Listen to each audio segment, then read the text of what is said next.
Sleep token? More like, this music puts me to sleep token. Ayo! Ha ha! Alrighty! That was the same joke we opened with the first time, like a year and a half ago. And the Sleep Token fans loved it then, so no doubt in my mind they'll love it now. Definitely not exaggerating. Definitely nothing to worry about here. Good morning, metalheads of the internet, and welcome to a brand new episode of the Metal Meltdown.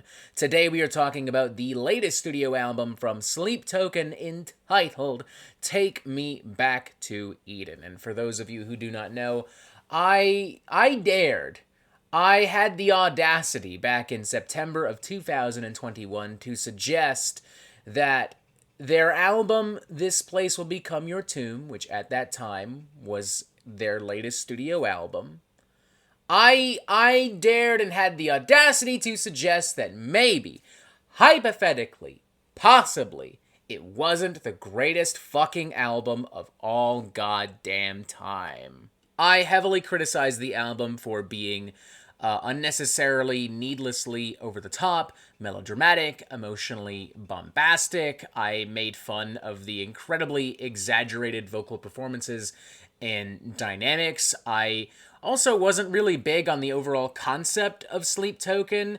I mean, this anonymous collective of English musicians claiming to speak on behalf of this ancient deity, this godlike being who is sending messages to the singer known only as Vessel in his dreams, and those dreams are interpreted through song.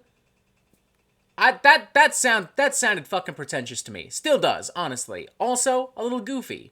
And while the core audience of the Metal Meltdown didn't really give too much of a shit, the cult-like following surrounding Sleep Token, big emphasis on cult, when I say cult-like following, by the way, they flipped the fuck out. They were not happy, and they had absolutely no issue whatsoever telling me in great, explicit, and disturbing detail how unhappy they were with me and that review.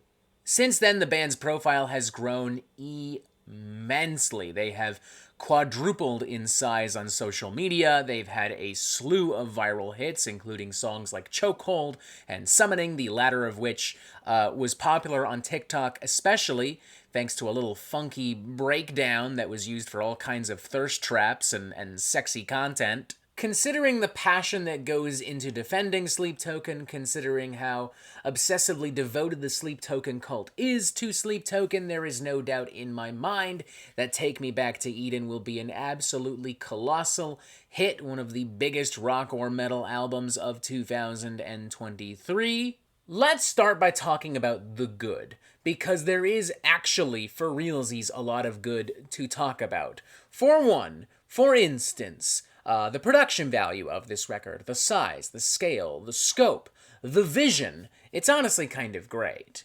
There's a lot of depth and nuance and body and heart to the music. There's a lot of variety as well, a lot of diversity, some cool genre-bending stuff happening now and then, a lot of great orchestral sections and piano-driven ballad-like sections, some amazing vocal harmonies and leads delivered by Vessel, who is maybe hamming it up just a little bit still, in my personal opinion, but he is a very passionate person, and that passion is very clearly and successfully communicated across this record. Opening number Chokehold is very dark and brooding, but also very sensual. Like, there's a lot of, like, lustful, sultry vocals here, and a lot of, like, blaring, cathartic, evocative, like, alt-metal riffs and beats, and some atmospheric, like, textures and keyboards.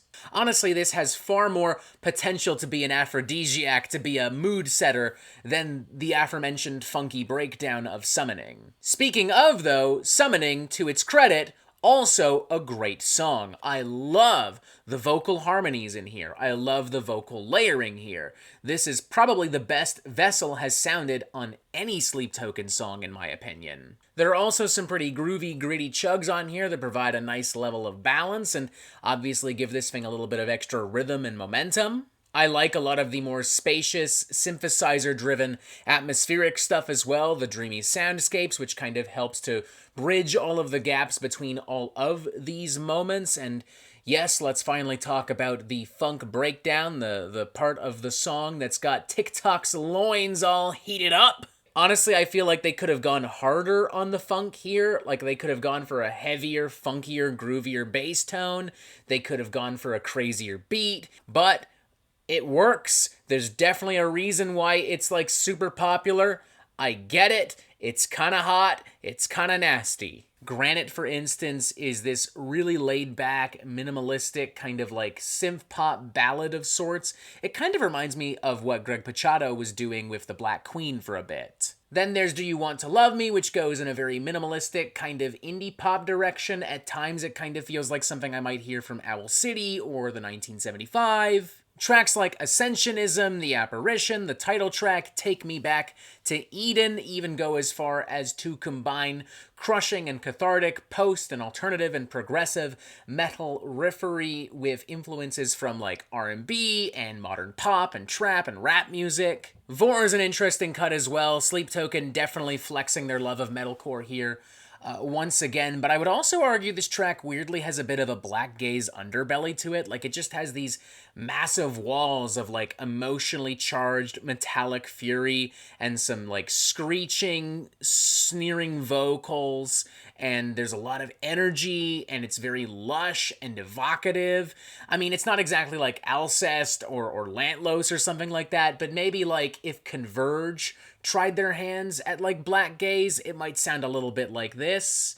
Maybe, I don't know, maybe I'm going crazy, but I that's just kind of what I'm feeling, that's kind of what I'm hearing. Like I said, folks, there's a lot of good stuff on this record, and there are a lot of reasons to check out this record, particularly if you are a Sleep Token fan.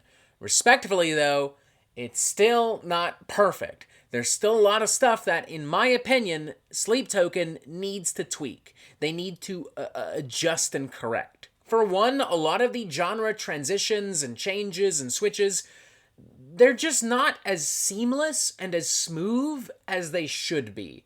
The funk breakdown in The Summoning is a great example. Right before we get to that moment, it feels like the song is already reaching its natural conclusion.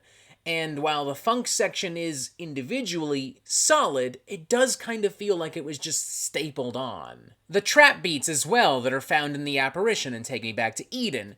It's cool that they gave that a shot, but the beats themselves, kinda basic, kinda generic, and they don't really need to be there. Like, there's very little nutritional value or substance lost if I were to remove them. The heaviest moments of this record can also feel somewhat jarring because they're very often preceded by these, like, quieter, piano-driven, ballad-like melodies. Despite its twists and turns, the album also starts to feel a little bit predictable, a little bit one-dimensional, especially on its latter half, because ultimately, you do have a lot of songs with very similar blueprints and recipes. And this also brings us to the fact that this album is just very heavy-handed. Like, it blows its load way too early, starting with its very best material, and the rest of the album just isn't on the same level. It really is just like Up Syndrome, where the first 10 minutes are awesome, and the rest is good, but not as good. I'm feeling a solid, decently enthusiastic 3 out of 5 on this.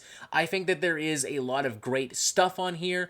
It's just that it ultimately falls short overall of true greatness because of a few hiccups, because of a few bumps in the road, because of a few weird little things, and because of a few little issues in regards to how the record flows and in how some of the songs were constructed and executed. This is still overall a big improvement on This Place Will Become Your Tomb, and while I don't fully understand the hype, I definitely see it and understand it a little bit better now. Once again, 3 out of 5. It's decent. It gets a lot of stuff right.